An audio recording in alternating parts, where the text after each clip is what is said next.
আজ এমন একটি রাত, যে রাতে আকাশের দরজা খুলে যায়, রহমত নেমে আসে, আর আল্লাহ তার বান্দাদের ডেকে বলেন, আছো কি কেউ ক্ষমা চাওয়ার? আমি তাকে ক্ষমা করে দেব।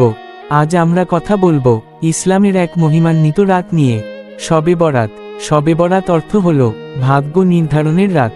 এই বর্তময় রাতটি আসে শাবান মাসের 14 তারিখ দিবাগত রাতে। হাদিসে এসেছে, এই রাতে আল্লাহ তাআলা নিজের বান্দাদের দিকে বিশেষভাবে দৃষ্টি দেন এবং অসংখ্য মানুষকে ক্ষমা করে দেন।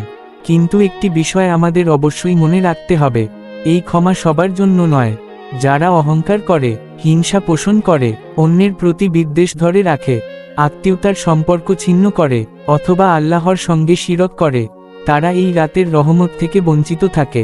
এই রাত আমাদের শেখায় অন্যকে ক্ষমা করতে, হৃদয়ের ময়লা পরিষ্কার করতে এবং আল্লাহর দিকে ফিরে যেতে। আমরা অনেক সময় ভাবি, আমার গুনাহ অনেক বড়, আল্লাহ কি আমাকে ক্ষমা করবেন?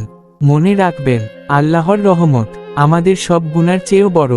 এই শবে বরাত আমাদের জন্য নিজেকে বদলে নেওয়ার একটি সুবর্ণ সুযোগ। এই রাতে আমরা কি আমল করতে পারি? আমরা করতে পারি বেশি বেশি নফল নামাজ, আন্তরিকভাবে তওবা ও ইস্তিগফার, কুরআন তিলাওয়াত, নিজের জন্য, পরিবারের জন্য এবং পুরো মুসলিম উম্মাহর জন্য দোয়া। আর যদি কারো সাথে আমাদের মনোমালিন্য থাকে, তাহলে এই রাতেই তাকে ক্ষমা করে দিই। কারণ এই রাত আনন্দের নয়, এই রাত আত্মশুদ্ধির, এই রাত নিজেকে আল্লাহর সামনে সমর্পণ করার।